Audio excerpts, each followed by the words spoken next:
This monastery is home to an enclosed order of nuns. It was founded by St. Clare, and the nuns observe a strict daily routine which has remained relatively unchanged in over 800 years. Dedicating their lives to prayer, each Poor Clare sister takes a vow of poverty, chastity, obedience and enclosure. And for Sister Pascal, this convent and these grounds have been her life for nearly 60 years. Sister Pascal, lovely to see you, lovely to see you. You keeping well? Wonderful, thanks. My faith today is as strong as ever it was. Since the first moment I experienced God's call to me.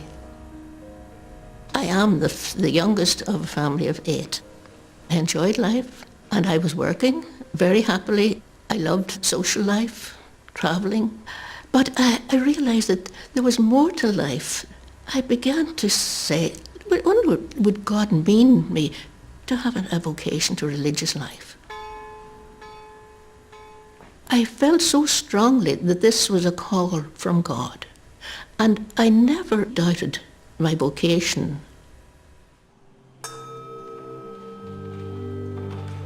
Even though the order of Poor Clare nuns follows a daily routine of prayer and worship, their enclosure doesn't stop them feeling in touch with life beyond the convent walls.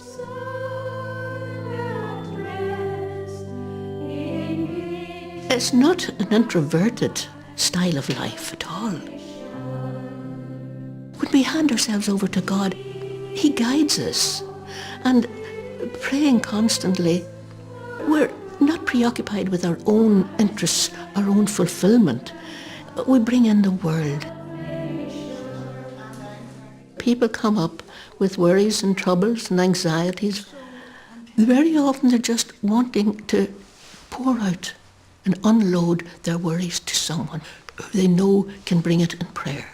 We bring them before God and ask, Lord, be with them. You're the only one who can solve their problems. Very, very often they go away relieved. Not released, but relieved. Our benefactors are very, very dedicated to us. They would bring us the necessities on account of our vow of poverty. Called it the privilege of poverty. We're very, very particular about the use of everything. We're never in want at all. Our Filipino sisters in particular, they have a great program of exercising. We have a large garden, beautiful pathways around, and just ideal for cycling. I would in the past have cycled the whole circle of the monastery garden maybe 3 or 4 times. I feel free, and all the sisters living among ourselves and sharing with each other when we come to meetings. It is tremendous. The Lord is leading me as He has led me all these years. I don't feel that I have doubts at all. I must follow this way of life. It was an invitation, and you can't put aside an invitation. The day I left home to enter the Poor Clares, I remember my mother just saying, now, if you change your mind about it, you can always come home. The door is always open for you.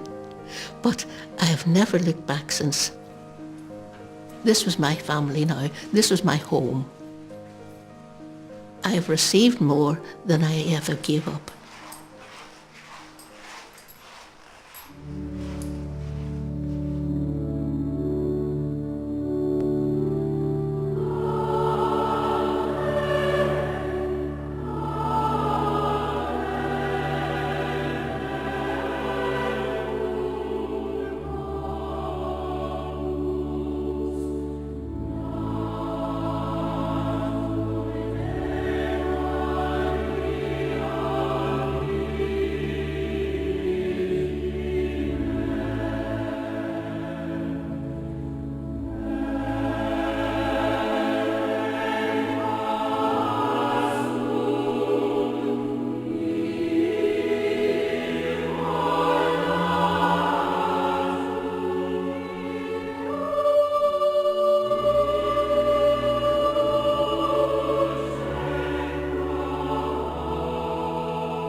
the choristers of Schola Cantorum in the impressive setting of St. Peter's Cathedral.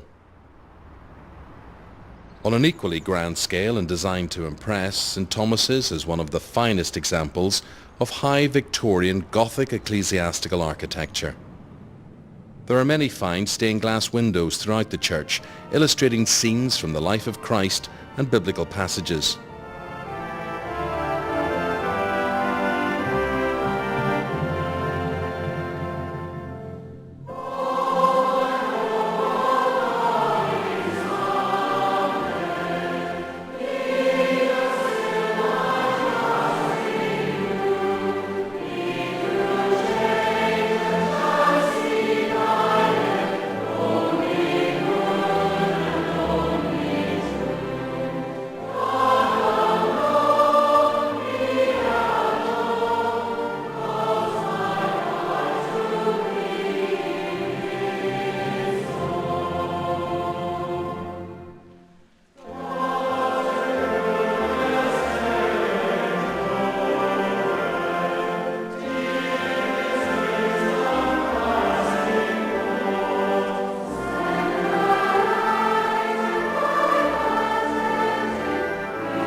Life is often unfair, there's no two ways about it, and we can all suffer some cruel blows. Remembering a happy time or place has traditionally been used to good effect by those who find themselves in a painful place.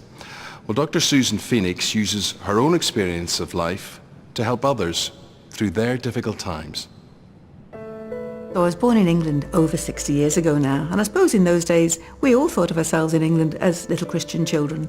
Be kind to our fellow man, and that was my life, but I always felt I should be doing something for somebody. I always knew I wanted to be a nurse, and I became a member of the Queen Alexandra's Royal Army Nursing Corps. I was a dedicated career girl, but then I met an Irishman. Ian was probably more committed to a faith than I was, because he felt he was working for peace in Northern Ireland, even though he was a policeman in those days. And we had friends of Catholics and Protestants, and we all lived and worked and had fun together. But anytime things went right, he used to say, I think we should go to church and say thank you. And that is a beautiful ethos, because we do forget to say thank you to whoever or whatever. I talk now about the God of your heart, and to me it doesn't matter which God you worship, whether you're a Buddhist, Catholic, Protestant, whatever. And I think it's very important we remember to say thank you for the good things, and he did. This is Inside Ulster. 25 senior Northern Ireland security officials died in the Scottish helicopter crash. The day my husband was killed on the Mull of Kintyre, on that day, I had waved him off with great love. I can see his face now. I can see his back walking away from me as he got into the Chinook. And I knew I was surrounded by love then, and so did he. His 50th birthday had been the year before, and he had said, well, boys, if I die tomorrow, I've had a great life. I've known great excitement, great love, and I've had a good life. What more could you want? At the time when Ian died, of course, I probably had doubts. It was traumatic. And within 6 more months, my mother and my father all died. So within 6 months, I'd lost all of my roots. I had my children, but I had to start and look at my life. And finding out who I was very, very, what's the word? Traumatic, difficult. But I did it in the best way I possibly could. I wrote his life story, and that absorbed me. It was a bit like completing his final task, and it was really very dynamic and thrusting forward. And then I went down the tubes on year 3, and many bereaved people now tell me that on year 3 is the year people just go, well, they're not coming back, are they? Well, what happened? Oh, so that was a difficult year, and I now help other people through that. I think by studying psychology, it gave me a much more analytical brain, which helped me when I started to analyse cures around the world for depression after bereavement. And that was something I have dedicated 17 years to look across the world at different philosophies. Using our intuition, trusting ourselves is okay, and it doesn't matter which religion you are. To have that spiritual emphasis is very important to any religion or no religion. You have a responsibility to do something with this life.